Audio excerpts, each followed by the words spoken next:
we've frozen our stories in time. Yeah. And this is the only group that did an anthology, 100% of just their group. That did that. Cool. So I So see they're those here. colors Sorry, there, yeah, the and it colors, reminds me and they're there, of the yeah. colors But isn't there. that wonderful? But thank you so much. well. Oh my goodness, don't worry about my being able to speak. You've been I able can to read. write, I can you've read. been able to write it down, and I'm a there you good are. reader. And Karen, the words that you share from your heart mean so much to yes. me. That although transformative life writing is not counseling or therapy, it's very therapeutic if we go to the place that our writing is coming from. Yes. And for me, that's one of the surprises, that when it came to me through me, for me, but not from me. And so I still am surprised by what happens when I sit down and I name it and claim it and tame it, reframe it. I did that. I wrote those words on a page 2 days ago when I was visited by my own destroyer, is the word that you used.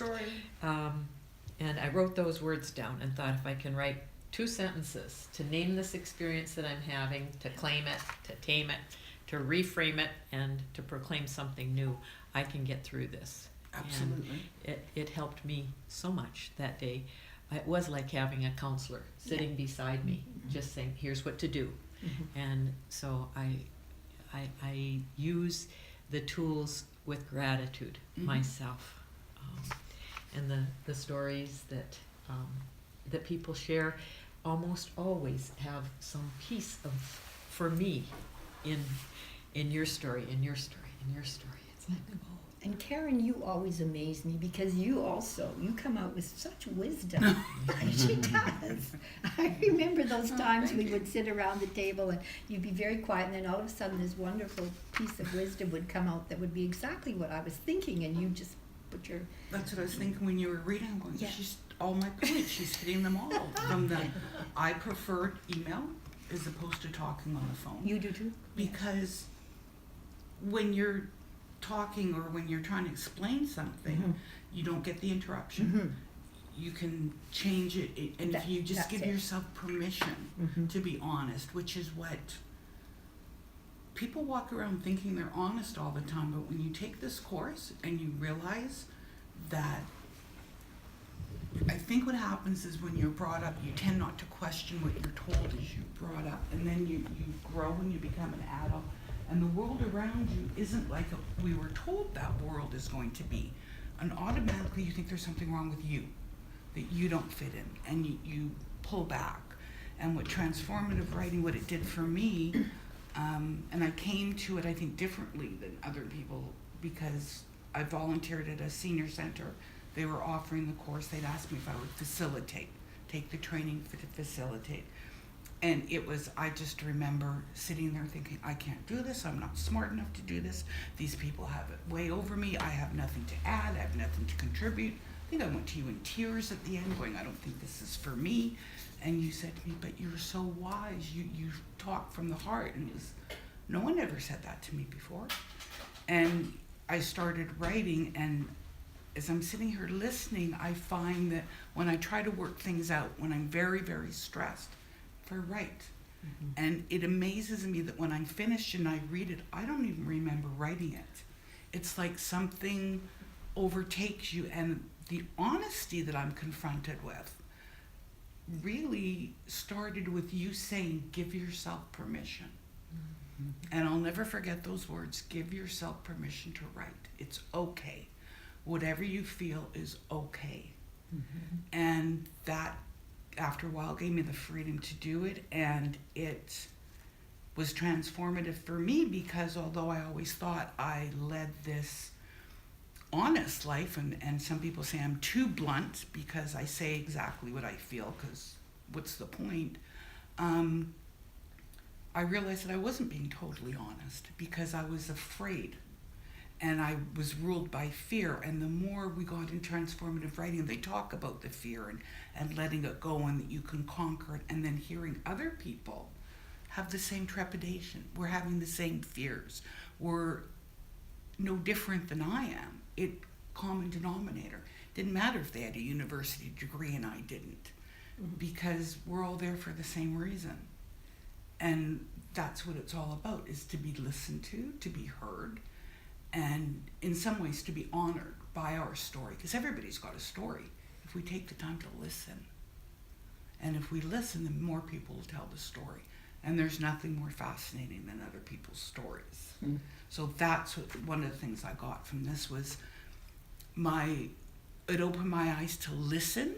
Like when I listened to you, or I listened to your brother, or any of the seniors at the center, and have helped people write their stories, because it's important that their families know what they've gone through, and they need permission to talk about it too.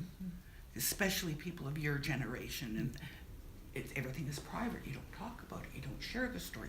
It amazes me that people, their adult children, don't know what they've gone through, and they tell it to me, and I go, "Oh my gosh! Like, I'm amazed you survived that, all through writing."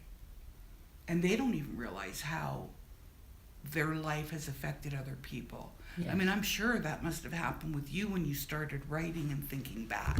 Yes. Yes. The effects.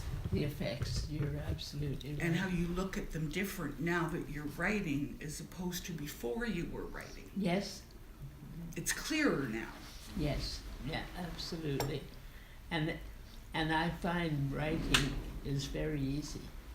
I mean, it pours. Mm-hmm. And I don't seem to even be looking for words. They They just just come out. I almost can't write fast enough for what's coming out of my head. Absolutely. You know, it was funny, I'd gone to listen to a speaker a couple of weeks ago, Tom Denton, and he's a fabulous speaker. And I'm like, okay, this is really great. And then someone from his church said, "I understand you went to hear him. Could you please write about it?" And I'm thinking, what the heck? I can't write anything about it. First of all, I don't remember the statistics he used.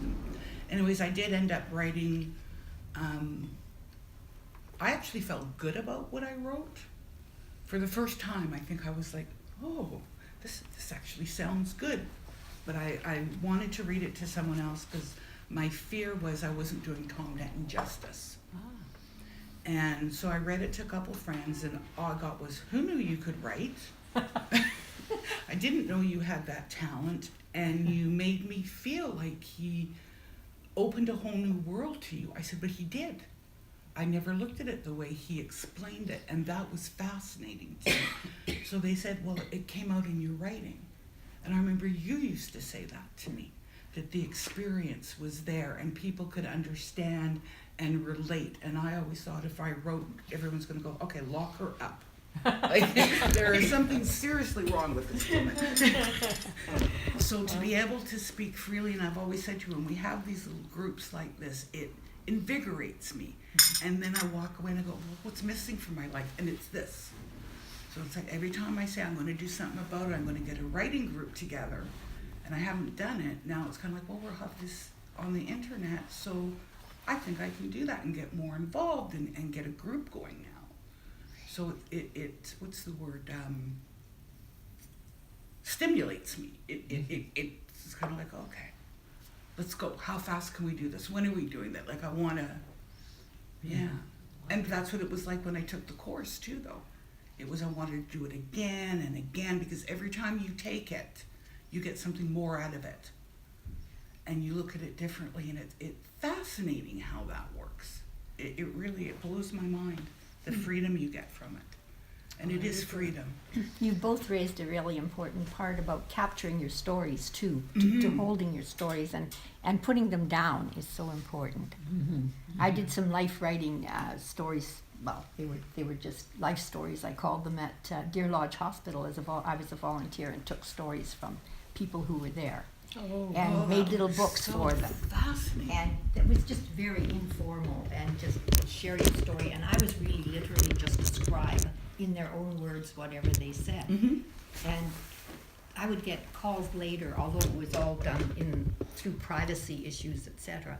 At the end, they would contact the volunteer coordinator who would let the families have my name, so that they could thank me very much, because after the person had passed, they knew things about their parents and their life that they had never known.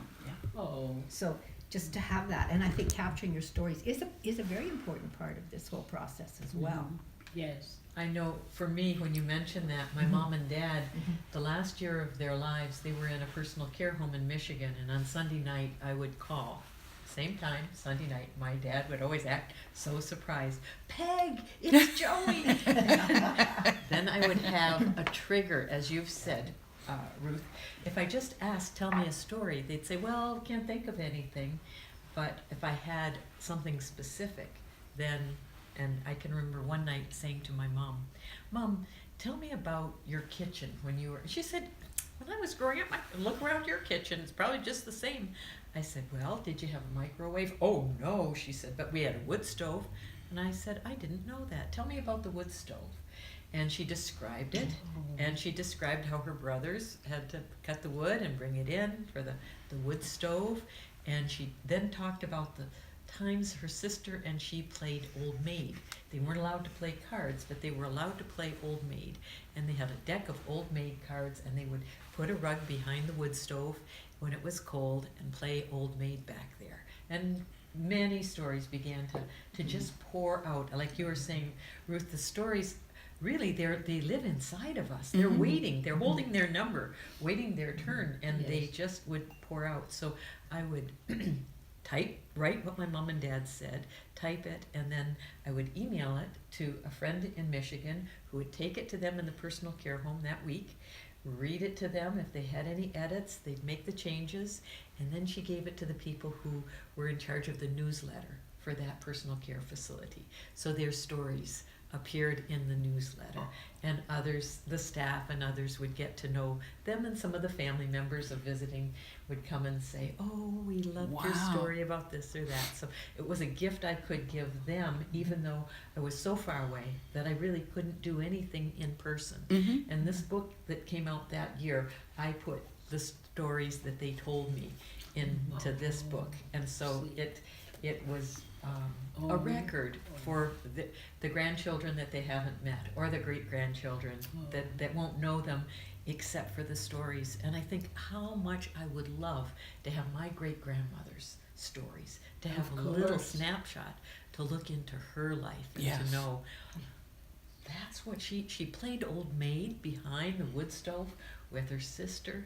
Anyway, those are when you're saying that, it is yes, we know. And I think you were helping someone who had never told stories from some days in very, very dark from the circumstances. Holocaust, From writing her story. And when I wonder if my grandchildren at the ages of 9 and 11 have any idea what the Holocaust is, and they're Jewish, and so I can imagine the very family members. Yes. And the descendants of the person you were helping to write of her Holocaust experiences. It was, and I keep thinking, it was very difficult for me to write it, and it's still not complete because I have no frame of reference. When I think about, and I remember the first line of the book that's not finished was, if this were a movie, I'd know the opening scene. And it's this little 3-year-old girl sitting in an empty sort of wooden shack playing with a doll made from rags, because that's what I remember her telling me. And the family would be out on the farm and she'd be there all by herself, and how they slept in these sort of like clay oven type things, and so different from what I have. And I always walked around thinking, look at all these entitled people that live in this city, but realize after talking to her, I'm entitled. I don't think twice. And listening to Tom, when you go, all the things we go without, someone was complaining their water got shut off for an afternoon.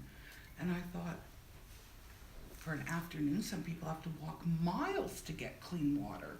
And we're complaining, and it made me value and respect more of what I have and honor it. Because if we don't honor and aren't grateful for what we have, why should we be given anything more? And we don't always know what we need. We always think it's material things, but it's not. This is what we need. The communication between people and sharing of ideas and thoughts and feelings and belonging. because there's so much distracting us and making us separate when our differences should bring us together, and writing allows that, to honor our differences. And that was a huge lesson. And no judgment. That's what I like about this. Yeah. No judgment. Like you always say, Yeah. no red pen. And it's true, Yeah, right? Like, it's very helpful to